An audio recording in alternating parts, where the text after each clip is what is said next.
You're listening to the No Labels, No Limits podcast with best-selling author Sarah Boxx, where you get the inside scoop on the steps action takers and decision makers take to align their purpose to their principles and achieve their goals in business and life. We focus on the mantra, no labels, no limits, no excuses. Each week, you'll hear from remarkable guests who have overcome challenges and obstacles to succeed in the face of adversity. By listening to their stories, you'll get practical tips, tools, and resources you can implement today to bust through your own internalized prisons of worry and doubt. And now, without further ado, please welcome your commanding coach with plenty of chutzpah and heart, Sarah Boxx.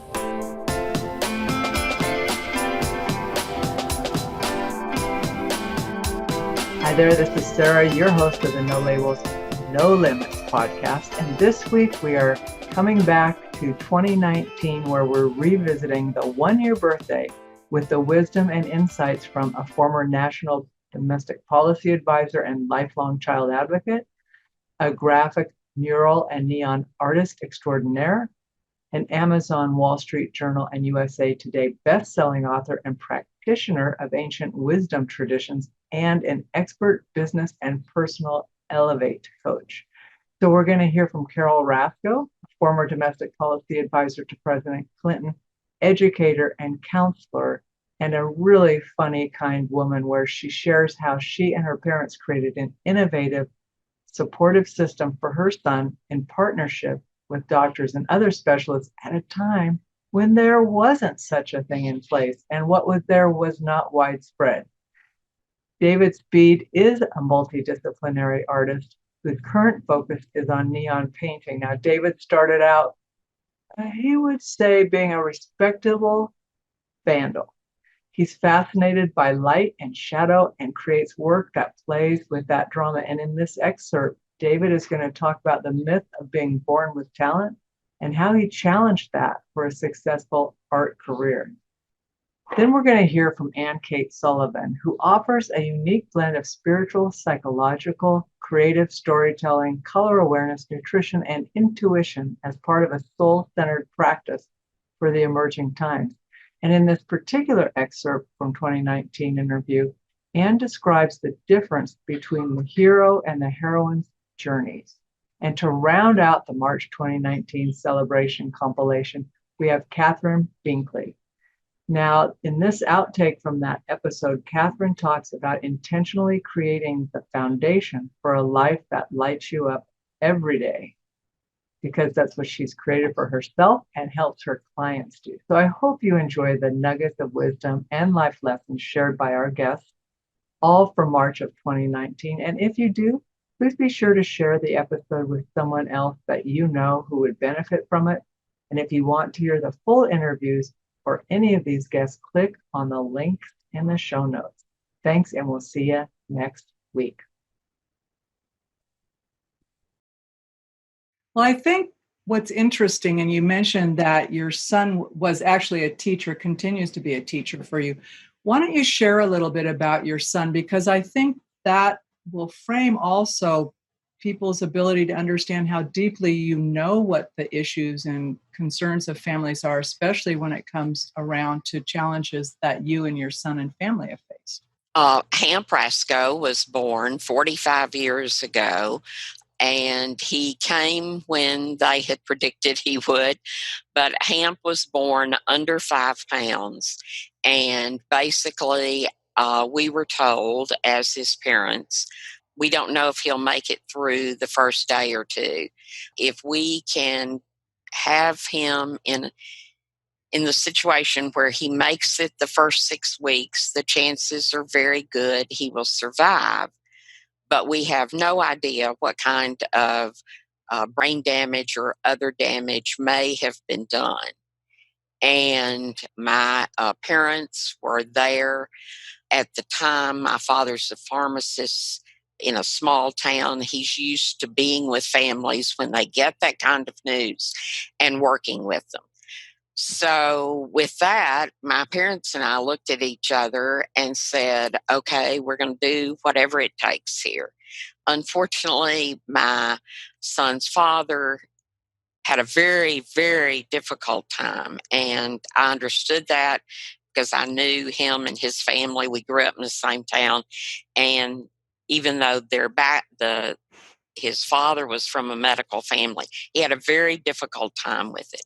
So it was kind of Carol and her parents that primarily pushed ahead at that point. Hamp made it. He stayed in the hospital intensive care nursery for 3 weeks, pulled out his own tubes, and started feeding, which they weren't even sure he was going to be able to do. And I guess the best thing to say is that was before we had infant intervention programs. Fortunately, they came along within 2 years. But I knew enough from my graduate work in counseling and childhood development to know that we couldn't wait until there was a program. We had to start figuring out things to do. And so as I chose the doctors we went to, I would say to them, I'm not coming to you as an orthopedic surgeon because we know he's going to need help. He's been labeled cerebral palsy. I'm coming to you because I want you to be a partner in a program that we're going to put together for him until we get some pediatric therapists around. We didn't even have a pediatric orthopedic person then, but I learned in calling around, not many states did. So we started. And I'll never forget the day the orthopedic surgeon looked at me and said, okay, my part of the partnership, piece of advice one, every time you change this child's diaper, you move every joint that is supposed to be movable, and you move it every direction that it will move without harming him. I thought, okay. And I looked at him and I said, can you tell me the relationship between moving the joints and urination? He said, he just died laughing. He said, no, I've been thinking hard what kind of gauge I could tell you because it is very important we keep his range of motion. He said, and it hit me, the thing you're going to do most frequently is change his diaper. So that's when you ought to do this range of motion business. Therapists I later had said they were thrilled to have that piece of advice. It was one of the best pieces of advice they'd ever heard. So that was kind of the first eye opener for me that this was going to be much like the creativity course I took in college as an elective, where they were really trying to get us to think outside the box. That was kind of a new term back then. And that's what that orthopedic surgeon did for me. And I'll tell you, therapist, once we got pediatric therapists, pediatric orthopedic surgeons, they were all amazed that a Hamp's range of motion was so good. So it's just one of those examples where you start working together, and he really thought about it, and he realized that was the most important thing we needed to do from his field's perspective, and we did it. So we can talk more about everything that was involved in having him go to school. And he was in that first class of children covered by the federal law 94-142 and our state law, which I worked very hard on both of them while he was young. But he is now 45. He moved into a group home the semester before he completed high school because you don't get openings very often in those, and we grabbed that one. He has worked in state government in 3 different departments, and a few years ago looked at me and said, I'm ready for a break from working in the state agencies and doing the mail. I like it a lot, but I'm ready for a break. And so we worked with Easter Seals where he lives and where he has gotten therapy since earliest infant intervention program we had when he was about 2. And they have a training center. It's not like the old workshops of old, but they actually take classes. And we decided to put him back in that because he was very excited about it. And so, he sends me an email in computer class every morning, and we exchange things back and forth that way. But he's doing very well. He lives there in Little Rock in the group home where his father and stepmother live. My sister lives there and her children. And then my daughter, Hamp's sister, Mary Margaret, when she finished college and some work experience outside of Arkansas, moved back there and married and has 3 sons. And they adore Hamp and he adores them. So Hamp has family there. Hamp is a very social creature and he has friends. When I go to Little Rock, I'm amazed. If you go to an event like a basketball game or a football game with my son, be ready not to watch the event because it is a event-long receiving line. People see him from around the arena or the stadium, and so they come over and stand in line to say hi to Hamp. And they always feel like they need to let me know how they know him and that they're not just coming to take advantage of him or something. And it's amazing. Hamp knows a lot of people. He has a lot of people pulling for him, and he's one great human being. And run that risk. And at the time, the rewards outweighed the risks. I knew that I was painting in areas where I wasn't supposed to be, but I was a very considerate vandal. I never painted on people's property. I never painted on places of worship. The places where I painted would be sort of abandoned warehouses, the by the side of the railway lines on old walls.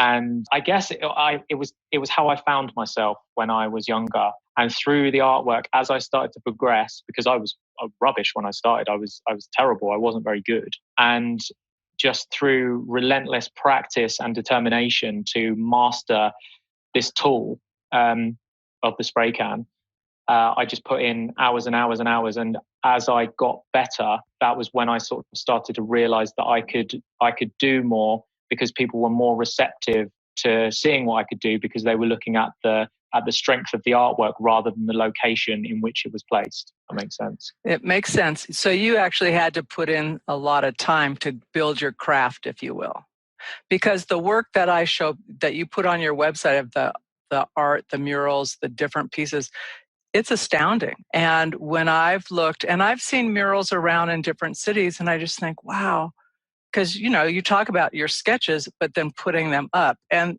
for me, when something's on a little piece of paper, that's one concept, but then you make it up there and big, right? That's just a whole other scale. So how did you move from the small things to working? First of all, how did you move from working at that level to where it became a business and people were basically paying you to break the law or giving you their walls and saying, hey, this is come here, right? Yeah. I think there's this myth that people are born with talent, and I don't believe that there's any such thing as natural talent. I think that anyone who is good at something, it's because they practiced. And sometimes if we enjoy something, it doesn't feel like we're practicing, but we are practicing. And I think there's this, people say you're gifted. I mean, it's very lovely so painting in the streets, you get into a lot of conversations with people. And because you can't avoid it, you're in public. And so anyone can come up and talk to you, and they do. And so when I'm painting walls outside, people will come up and start conversations with me. And one of the things they say quite often is, you're so talented. And that's very sweet. And I accept that humbly. It's really nice that people say that. But I think it's like, that was hard work. What you're seeing on the wall is 19 years of experience, of trial and error, of failure, of experiments, of pushing past my comfort zones, and just progressing. And I'm nowhere near the complete artist that I want to be, which always people always think that's funny when they look at my work. But I think as artists and creatives, we're never finished. We're never finished. Everything is something that we're working on. And I mean, that's why I love the name of your podcast. No labels, no limits. everyone wants to label everything, and it's a human thing, and I get it. It's so that we can understand things quicker, and we can just sort of identify it as fast as possible. But I think people say, oh, I'm not artistic, so that therefore means that they're not creative. There's so many business owners that I know that are hugely creative. They don't happen to paint or write poetry or whatever that we kind of deem, oh, these are creative things. I mean, creativity is problem solving, and that's where my creativity has come from. I've seen a problem of how do I create this image? How do I make it as kind of dynamic as I possibly can? That's creativity. It's a habit. It's practice, and it's just something that I've worked on and cultivated over a long period. Because that's the other thing, is people get disheartened when they don't see progression quick enough, and everything. It's just having that blind faith of knowing if I continue, I will get better. And I think most people just don't have what it takes to just keep going on that track. And that's part of my mission, is to just tell people to just keep going. People who keep going are the ones that win. It's simple as that. When I think about mythology and heroines and heroes, I will say that there are many fewer heroines told stories about, but it's also very familiar especially since Joseph Campbell's work, right? We all have this sense of the hero's journey. So it made me wonder, knowing that I got to ask you this question, how do you see the distinction between a hero's journey and a heroine's journey, if there is one? I think it's a really good question for our time. And I think it's one that we need to answer and that it evolves. But when I was studying and I was collecting folklore, I wound up I tell the story in the book that I wound up at Trinity College looking at this whole row of white male busts. And I thought, I'm not sure I really fit here. And so when I actually went looking in the west of Ireland, and I had this actually sort of terrible sense of emptiness. I was like, well, I'm here doing this, but will I ever matter? Will my stories, the way I tell it, will I matter? Am I out of place in some way? And so it became this kind of difficult question that I had to grapple with. And one day I went to Glastonbury, which is I don't know if you've been there, but it's the pilgrimage place. It's been a pilgrimage place in the southwest of England for many, many years. It's sort of the British Jerusalem. So I was there by a lovely well called the Chalice Well. And I was meditating, and I was really asking to find the feminine face of the divine. And I had this presence, this wonderful mystical presence. And I saw what I felt. What I felt was this wonderful mother. And I realized that the divine has many, many faces. And the faces can be masculine, they can be feminine, they can be trees, they can be fairy folk, they can be all kinds of things, So this journey with this well started opening up these otherworldly experiences. So I became very fascinated by this. So I did start journeying to very sacred places and meditating in those places and getting in touch with the archetypal energies that reside there. And this is there are stories that live in the land. And when you stand on those places, you can feel it. A lot of people go to, they follow the hero's journey, King Arthur. And it's a very fantastic tale. And for my son wants to know everything about King Arthur. And I think it's important. But, also the stories of Nimue, and you don't know these names. Nimue was the lover of Merlin. And she was actually, some people say, more powerful than Merlin, right? Then they have these other Welsh tales. Some of the women in the book were demonized. And so my job was to go back and say this one Welsh goddess, for instance, her name is Blodaiwith. She rises up out of a flower. She's created out of a flower. And then she's called an adulteress and a murderer. So I had to go back and look at her tale to see why a flower goddess would be condemned. And as you read the tale, you can understand it. First of all, she doesn't have human morals. She's a flower. So she has a completely different perspective. So one of the things that happens as you begin a heroine's journey heroine's different. Like a hero has to find his strength, right? He's going to ride into the underworld, and he's going to probably grab the hallows that he needs, and he's going to come back with them. On a heroine's journey, we're not slaying dragons. What we're doing is we're going to the place where the dragon resides, and we're going to listen to the dragon. We're going to befriend the dragon. So, which could mean all kinds of things. But a heroine's journey is becoming sensitive, listening to the land, going to and this is a real story. There are these places, these sacred wells that you can go to. And at once upon a time, they say that there were maidens that lived by these wells. And heroes would go to these wells, and they would ask for a sip of inspiration. They would ask for the wisdom of the well. And the maidens, maybe if they thought he was a good guy and they thought he was really on track and maybe he deserved to be a hero, they might rise up out of the well, and they might let him have a sip, and they might let him begin to see what his gifts were. In the tales, as we've forgotten to go and honor these places, they've become sleepy. These places are sleepy. So part of the heroine's journey is to go back into nature and to spend time with the trees, so that the trees wake up. The trees wake up and they go, yes, I do have a doorway. I do have a doorway. I'm an oak, or I'm a holly bush. And yes, I do have a doorway to the place where the fairy folk are. Well, first, I just want to say thanks for having me. I'm really honored to be here. And I would just add that I had a lot of experience in marketing that I brought to the table, but mindset by far has been the game changer for me. And I've seen it with my clients as well. They often come to me and think that there's more that they need to know, but really it's not what they know, it's how they're getting in their own way. And I'm sure we'll chat about that some along the way today. But if you can tackle that mindset piece, you're definitely ahead of the game. So I would imagine, and yes, we are going to tackle that. We're going to dive into it because I agree. I think that's one of the biggest game changers is how we think about things. And I'm very interested in some of the ways you help women address that.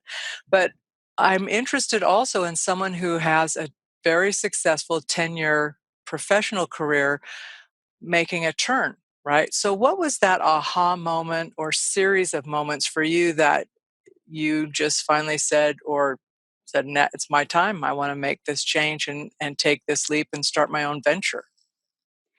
Well, I wish I could say that it was super glamorous and I just decided one day that this is what I was going to do.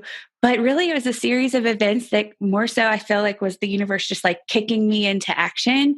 I'd been thinking about it for a while. I had seen my mom start her own business earlier. I had known that I had the skill set to go out on my own. I was serving clients and managing everything from beginning to end for my clients and just doing it under someone else's name. And so I knew that I could do it. And I thought about it.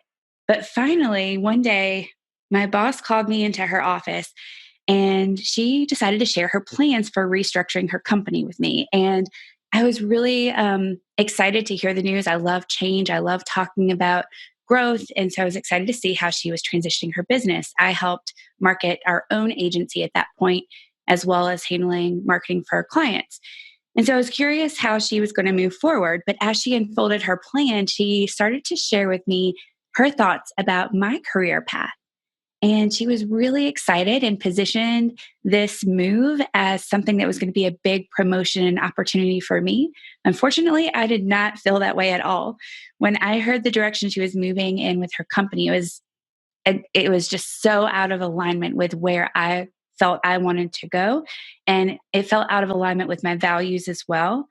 It seemed as though she was restructuring in a way that was going to prioritize productivity and profit for the company, which is great for her, but it was at the expense of the people who are working for her and the quality of work for clients. And so I really hesitated and struggled through probably a few weeks of thinking, okay, what is this going to look like? Because she was going to completely, as I said, restructure in the sense of we had different departments. I was managing all of the employees, the clients and projects related to anything marketing in the company. And all of a sudden, everything was going to shift and be separated. And I knew that this isn't where I needed to be anymore. And so with that in mind, I honestly really struggled, and I started to create this plan B of, okay, so I've been thinking about doing this business thing on my own for a while. Maybe now's the time. And I started to dream and plan, but I was in a strict non-compete. And so I couldn't just go to another agency or start a local agency here. I needed to do something very different. And I decided to kind of take some baby steps into it. And so with that said, I also had to I needed to notify her, right? I didn't want to do anything that was outside of, I believe in doing the right thing. I'll just put it that way. So I shared with her that I had already been clear about my thoughts and beliefs around the direction she was going and how I didn't feel like that was the right path, that I'm happy to serve in the interim. But then I shared with her that I was going to start doing something else on the side. Well, that didn't go over so well. And so I found myself within a matter of weeks laid off. And I mean, it's not that surprising, but at the time I really didn't expect it. I was honest and open and thought that I would have a little more time. Well, I didn't. So that kicked me right into gear. And I guess that's how it all got started. That's interesting. A couple things I want to ask you to talk a little bit more about and how they shaped how you went forward. So when you were talking about it not being in alignment with your values and your beliefs, did that, when you recognized that, had you known that? Like, were you always really clear on that? Or was it the changes that made you really reflect on what are my values and beliefs? And then can I even stay here? I really already had a good foundation for what my values and beliefs were, and both personally and professionally. And I had started to sense that the company prioritized profit over people in general. And as I started to feel that, I was told by others in the company that they were making changes, they were transitioning, that things were going to shift. But as soon as I heard this news from her, it was clear that that wasn't actually going to be the case. So yeah, I already had a feeling that things were potentially out of alignment long term, but then this solidified it for me. Okay. Then did that shape how you formed your own business then, in terms of how you thought about it or structured it? Do you have staff? Do you work remotely with people? Because what you've learned in that relationship thing, I guess what I'm after is, how did that influence how you structured your work, or how you work with your female clients who may have some of those same issues coming up, either in the business they're running or one they're trying to create? So I had a really fortunate experience right out of college. The first agency that I worked with taught me everything that I so firmly believe now about how you should treat your people. And so I had a great experience to compare that to and contrast that with. And so I think both experiencing what that should look like and feel like, as well as then what it didn't, have both influenced me. And now I do have an employee. I have several contractors that I work with, and I intentionally invest in my own leadership skills, working with a mentor to improve that, talk about company values, and prioritize the people. I am building a life that lights me up, and I want anyone who works with me to be able to experience a life that lights them up as well. And I just hope to be a part of that. You've been listening to the No Labels, No Limits podcast with best-selling author, change agent, and strategic vision coach, Sarah Boxx. You can grab the show notes and find out how to work with Sarah at sarahboxx.com/No Labels, No Limits podcast. We'd love this podcast to reach as many people as possible. So please remember to rate, leave a 5-star review, and share the podcast with someone you think would get value from this conversation. Until next time, keep taking those daily action steps to align your purpose to your principles and achieve your goals in business and life.